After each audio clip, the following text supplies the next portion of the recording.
Përshëndetje dhe mirë se erdhët në Pod Art me Kesin. Aty ku ëndrat nuk janë të vogla, por vetëm në fillime. Me mua sot është Roslin Krate, vajza 12 vjeçare e cila vjen nga Tirana dhe është shumë e talentuar në fushën e muzikës. Mirë se erdhe Roslin. Mirë se të gjeta Kesi. Na trego pak për veten dhe si do ta përshkruaj atë me 3 fjalë. Unë jam Roslin Krate, jam 12 vjeç dhe vi nga Tirana. Veten me 3 fjalë është vështirë ta përshkruaj sepse kam disa përshkrime për veten, më shumë se 3 fjalë, më shumë se 3 fjalë mund ta përshkruaj veten. E zgjuar, e mirë me të gjithë dhe e talentuar. Si do ta përshkruaj ti një ditë e zakonshme për ty? Si për shembull, me çfarë aktivitetesh e mbush ditën ose si e kalon atë?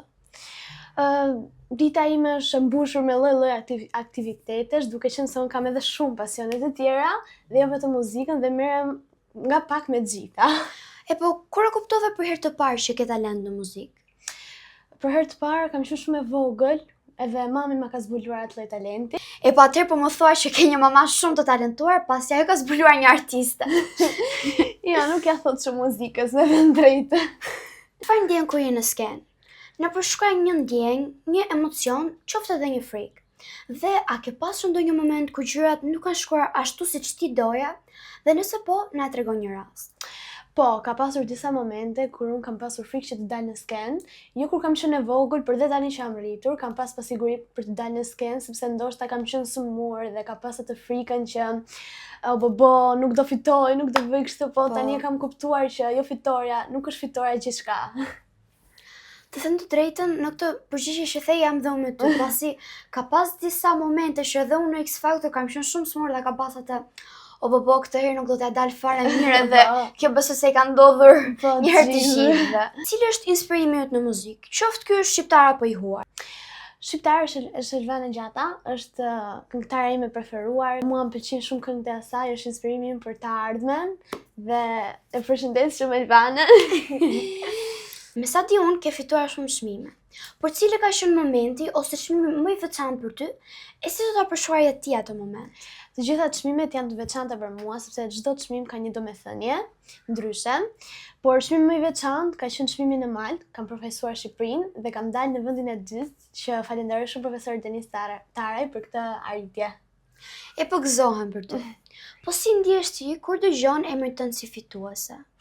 Ndjem njeriu më i lumtur në botë. A ke bërë ndonjë sakrificë për të arritur këto rezultate?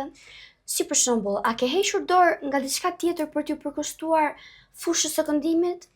Po, kam hequr dorë nga baleti për t'u përkushtuar fushës së këndimit, që më ka marrë shumë madhe për baletin, sepse kujtoj ato fotot kur isha e vogël, që zgjohesha që në pikë të mëngjesit dhe bëja balet në shtëpi. Kalojmë pak tek pasionet. Pasi e di që ti ke pasion tjetër përveç muzikës, pra ke aktrimin, futbollin dhe prezantimin. Cilën do të zgjidhe ti prej këtyre? Normalisht që këndimin është pasioni im i parë dhe nuk do ta krahasoja me asnjë lloj pasioni tjetër. E por Roslin, s'mund të ikësh edhe ti pa bërë një akapela me mua. Si mendon? Po, patjetër që po, sidomos me ty, një nga këngëtarët më të mira. Shumë faleminderit. 1, 2, 3. I'll take my pride, stay here for you. No, I'm not blind, just seeing it through. You take my life, just for the thrill. I'll take tonight and die on this hill. I always will. A je gati për një pauzë të ëmbël? Pauzë të ëmbël? Po, nga shtëpia e Brumrave. Wow, po këtë që kanë shumë të mira.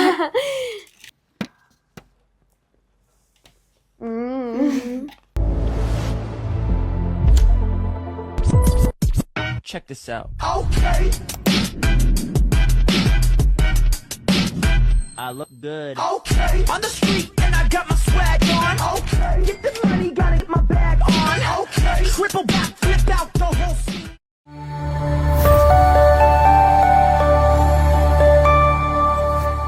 Me sa di, po punon për një libër. Si lindi kjo ide? Atëherë, unë libri nuk po e punoj vetëm, po e punoj me 2 shoqet e mia të ngushta, Hera dhe Selena, që i përshëndes shumë, janë shoqet më të mira në botë, veç dhe disa të tjerave që edhe ti një ndër to. Faleminderit. Si është të bashkëpunosh me shoqet në një projekt kaq kreativ? Është shumë bukur, mua më pëlqen shumë që të bashkëpunoj me shoqet në çdo moment, është një ndjenjë ndryshe. Shoqet më japin përveç familjes normalisht, janë për kraja numër 2 e imja. Nëse do të na jepje vetëm një hint shumë të vogël, cila do të ishte? Ky libër flet për problemin më të madh social, për bullizmin, që shpresoj që gjithë ato që e kanë këtë lloj problemi, kur të lexojnë këtë libër, të marrin një mbështetje.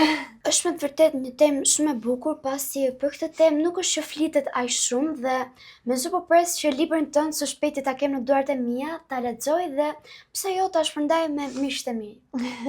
Do t'isha shumë e lumtur për këtë. Si balancon ti mësimet me pasionet? Normal që mësimet janë më të rëndësishme, atyre ju kushtohen më shumë, po nuk e lej pasionin në një anë. Me sa di, ne të dyja jemi në klasë të 6. Po. Dhe a të duken të vështira lëndët si fizika, biologjia, gjeografia e të Thënë tjerë? drejtën, do them diçka, nuk do që të mërziten që se shef këtë video zisha fizikë. Po që në fillim e kam pasur rryer fizikën, aq shumë, nuk domethënë qaja një ditë fare se të vinte e mërkura, se atëherë kam fizikë, se nuk doja ta bëja fizikën e urreja, po tani është një nga lëndët e mia të preferuara. Të them të drejtën edhe unë jam ndier pak a shumë si ti në këto lëndët e reja. Po. Po çfarë të motivon të dalësh mirë në mësime? Familja është ajo që mua më motivon që të dal mirë në çdo lloj vendi. Ka marrë vesh që pjesë e familjes tënde është edhe një papagall. A është e vërtet? Po, është e vërtet. Po çfarë bën ai gjatë ditës? Ai është si vllai im.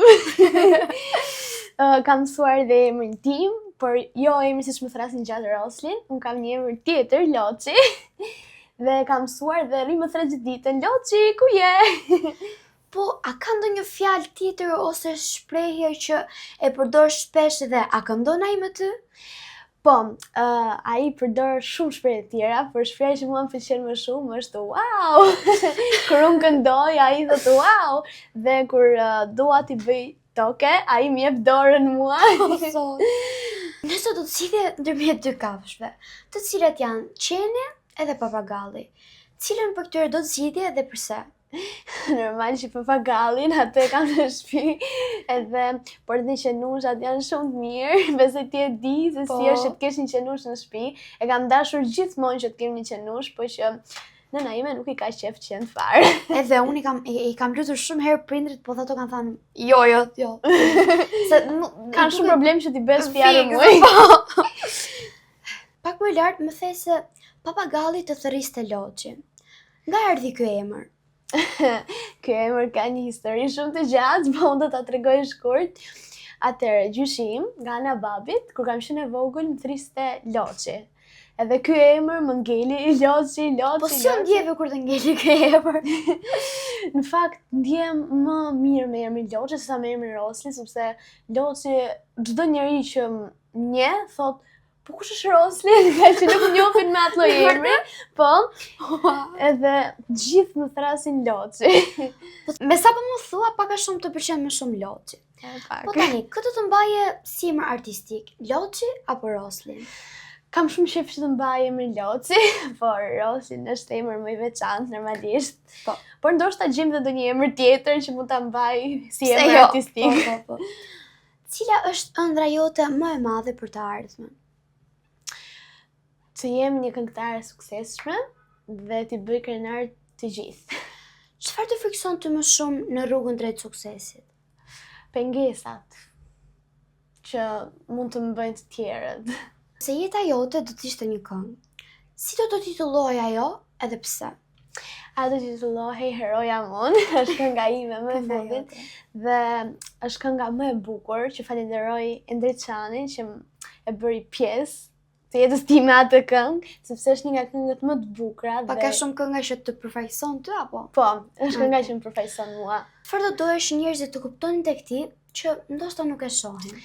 Disa njerëz mendojnë që unë bëhem e mirë ndonjëherë kod vetëm për të dukur, por që kjo nuk është e vërtet, dua t'ju them të gjithëve që unë jam e mirë me të gjithë dhe nuk është një lojë. Por nuk e kuptojnë shumica e personave. Të shonit pozitiv, në fakt nuk është asgjë e keqe, por derisa ndihesh mirë me veten, nuk e pse ta vrasësh mendjen se çfarë thon të tjerë. Patjetër. Ku e sheh ti veten pas disa vitesh? Në një skenë të madhe, plot facat e mi, që brorasin emrin tim dhe dua që kjo ëndër të mbet realitet. Kjo është ëndra që pak a shumë çdo artist e ka, pasi çdo person do të mos më saktë ëndërron për të arritur në skena të mëdha ku ka atë fanbase-in e vet, pak a shumë. Po. Cili është mesazhi që do t'u japësh ti bashkëmoshatarëve të tu që kanë pasion arti në fusha të ndryshme dhe si ndikon arti në botën e fëmijëve? Bashkëmoshatarëve të mi dua t'ju them të gjithëve që të ndjekin pasionin e tyre, mos të ndikoj asgjë për keq, qoftë edhe dikush t'ju thotë që ti nuk bën për këtë punë, ato duhet vazhdojnë ëndrrën e tyre. Po. Por Roslin, të falenderoj shumë që ishte pjesë e podcastit tim dhe e shijova shumë kohën që kalova me ty. Faleminderit ty. Ja ku erdhi fundi edhe këtij podcasti. Shpresoj që t'ju ketë pëlqyer dhe shihemi në episodin e radhës në Elbasani On.